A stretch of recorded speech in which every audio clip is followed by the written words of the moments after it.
Hi guys, welcome to MD Vignesh vlog channel. நீங்கள் இன்னும் நம்ம சேனலை சப்ஸ்கிரைப் பண்ணலன்னா மறக்காம சப்ஸ்கிரைப் பண்ணிட்டு பக்கத்தில் பெல் ஐக்கான் ப்ரெஸ் பண்ணுங்கள் ஃப்ரெண்ட்ஸ். வாங்க ஃப்ரெண்ட்ஸ், இன்றைக்கி கூட வீடியோ கூட போகலாம். இன்றைக்கி பார்த்தீங்கன்னா கிளைமேட்டே ஜில்லுன்னு இருக்குது, ரொம்ப கூலிங்காக இருக்குது. வெயில் அடிக்கும்னு நினச்சா மழை பெய்ய போகுதுன்னு நினைக்கிறேன். ரெயின் கோட்டெல்லாம் பேக்கில் பத்திரமா இருக்குது. இன்றைக்கி நம்ம என்ன பார்க்க போகிறோம்னா ஸ்விக்கியோட vlog தான் பார்க்க போகிறோம். எப்பவும் போல தான் ஃப்ரெண்ட்ஸ். காலையில் 11 மணிக்கே ஸ்விக்கி வந்துட்டேன். டோட்டலாக 2 hours ஓட்டியிருக்கேன். டோட்டலாக எவ்வளோ ஆர்டர்ஸ் கம்ப்ளீட் பண்ணியிருக்கேன்னு பார்த்தீங்கன்னா 4 hours கிட்ட கம்ப்ளீட் பண்ணியிருக்கேன். அப்போனா அமௌண்ட் எவ்வளோ வந்தது, ப்ராஃபிட் எவ்வளோ வந்ததுன்னு கேட்டிங்கன்னா 125 கிட்ட வந்தது ஃப்ரெண்ட்ஸ் 4 ஆர்டருக்கு. இப்போ பார்த்தீங்கன்னா 5 ஆர்டர் போடலை, அதுக்குள்ளே ஃப்ளோட்டிங் கேஸே ஃபுல்லாகிடுச்சு. மழை எப்போ வரும்னு வேறு தெரியலை ஃப்ரெண்ட்ஸ். இன்னைக்கு சரியான டிராஃபிக்காக வேறு இருக்குது ஃப்ரெண்ட்ஸ். பார்த்தீங்கன்னா நான் போன சேலஞ்ச் வந்து வெற்றிகரமாக கம்ப்ளீட் பண்ணியிருப்பேன். ஆனால் அந்த வீடியோ எடுத்தது வந்து எடிட் பண்ணும் போது ட்ரான்ஸ்ஃபர் பண்ணும்போது இதாகிடுச்சு. அதனால் ஷார்ட்ஸாக நான் அப்லோட் பண்ணியிருப்பேன் ஃப்ரெண்ட்ஸ். மறக்காமல் அதை செக் பண்ணி பாருங்கள். எப்படி இருக்குன்னு மறக்காமல் கமெண்ட் செக்ஷனில் கமெண்ட் பண்ணுங்கள்.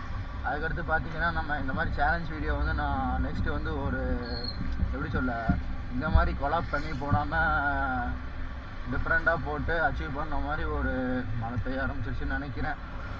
டிஃப்ரெண்ட்டாக வந்து ஒரு கண்டென்ட் போடணும்னு வச்சுருக்கேன் சேலஞ்ச் வீடியோவே. அதனால் நான் கண்டிப்பாக அதுக்கு நான் ட்ரை பண்ணிகிட்டு இருக்கேன் ஃப்ரெண்ட்ஸ். உங்களோட சப்போர்ட் எனக்கு எப்போவுமே வேணும். அதுவும் இல்லாமல் போன வீடியோ வந்து பார்த்தீங்கன்னா ஜோகோவை பற்றி சொல்லியிருப்பேன். ஜோகோவை பற்றி எனக்கு தெரிஞ்ச அளவுக்கு நான் எப்படியோ உங்கள்கிட்ட ஷேர் பண்ணியிருப்பேன் ஃப்ரெண்ட்ஸ். அது எப்படி இருந்தால் மறக்காமல் கமெண்ட் செக்ஷனில் கமெண்ட் பண்ணுங்கள். அதுக்கடுத்து பார்த்தீங்கன்னா இந்த டயத்தில் வந்து எனக்கு ஒரு குட்டி கதை உங்கள்கிட்ட சொல்லணும்னு தோணுது. என்ன கதைன்னு கேட்டிங்கன்னா, நான் சும்மா ஒரு யூடியூப் பார்த்துட்டு இருந்தேன். அந்த யூடியூப்லேருந்து எனக்கு ஒரு கதை ஒருத்தவங்க சொன்னாங்க, அதை நான் உங்கள்கிட்ட ஷேர் பண்ணிக்கணும்னு தோணுது. அது என்ன மாதிரி கதைன்னு பார்த்தீங்கன்னா, ஒரு ஊரில் வந்து ஒரு தாத்தாவும் தாத்தா இல்லை, ஒரு ஊரில் வந்து அவங்க அப்பாவும் பையனும் இருப்பாங்க ஃப்ரெண்ட்ஸ். அங்கே பார்த்தீங்கன்னா அந்த பையனுக்கு வந்து பிரச்சனைக்கு மேலே பிரச்சனையாக இருக்கும். ஆனால் சொல்யூஷன் மட்டும் ஒன்றுமே தெரியாதான்.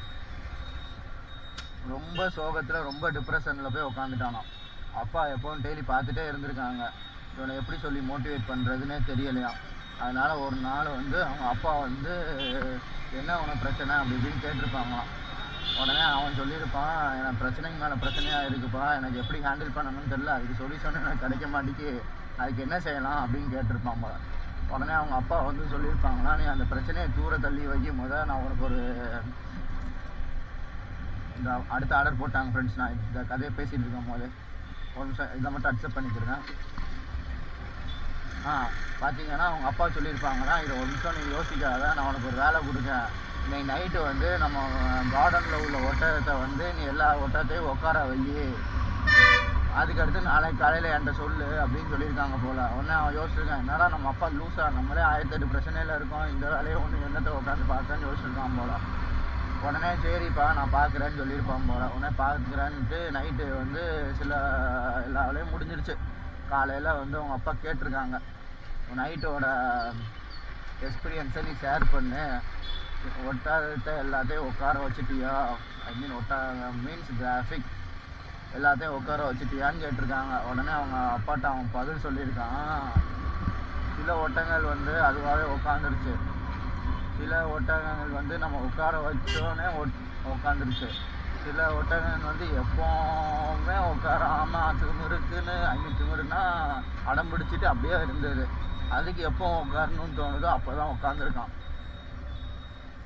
அதனால அவங்க அப்பா இதுலேருந்து நம்மள்கிட்ட என்ன சொன்னாங்கன்னா, அந்த பையன்கிட்ட அதே மாதிரி தான்ப்பா பிரச்சனை வந்து பார்த்தீங்கன்னா நம்ம லைஃப்பில் இருந்துகிட்டே தான் இருக்கும். சில பிரச்சனைகள் ஆட்டோமேட்டிக்காக சொல்யூஷன் கிடச்சிடும், சால்வ் பண்ணிடலாம். சில பிரச்சனைகள் வந்து நம்ம ட்ரை பண்ணிட்டு தான் இருக்கணும், அதுக்கு சொல்யூஷன் கிடச்சி சால்வ் பண்ணிடலாம். சில பிரச்சனைகள் நம்ம எவ்வளோ தான் சொல்யூஷன் தேடினாலுமே சால்வ் ஆகாது, அதுவாக எப்போ சால்வ் ஆகணும்னு இருக்கோ அப்போ தான் சால்வ் ஆகும். So the moral of the story is, பிரச்சனை இருந்துகிட்டே தான் இருக்கும். ஒரு பிரச்சனை போச்சுன்னா இன்னொரு பிரச்சனை வரதான் செய்யும். அதெல்லாம் தாண்டி நம்ம அச்சீவ் பண்ணி காமிக்கணும் லைஃப்பில்.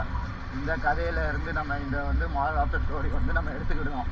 அதே மாதிரி இனிமேல் வர்ற வீடியோவில் இந்த மாதிரி குட்டி கதை வந்து உங்கள்கிட்ட நான் ஷேர் பண்ணிக்கணும்னு நினைக்கிறேன் ஃப்ரெண்ட்ஸ். அதனால் லைஃப்பில் வந்து எவ்வளோ கஷ்டங்கள் வந்தாலும் சரி, எவ்வளோ துன்பங்கள் வந்தாலும் சரி, நம்மளோட கோலை நோக்கி நம்ம எப்போவுமே ஓடிட்டே இருக்கணும்.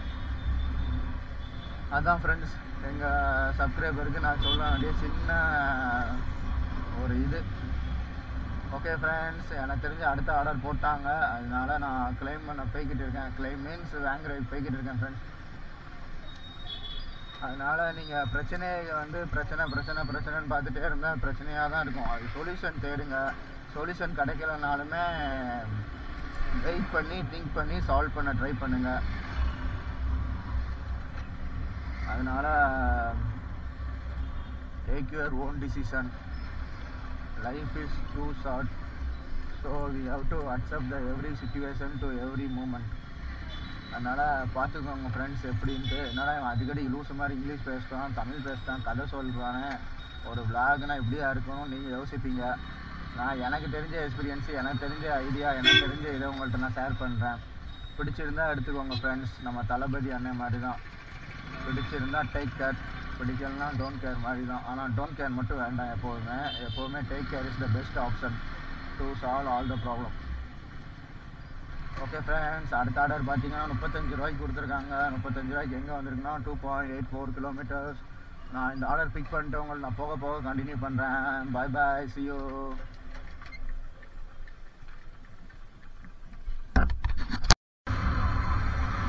காய்ஸ் பார்த்தீங்கன்னா மண்டே டியூஸ்டே வெனஸ்டே கூட ஏர்னிங் ப்ரூஃபை வந்து பார்த்துருங்க.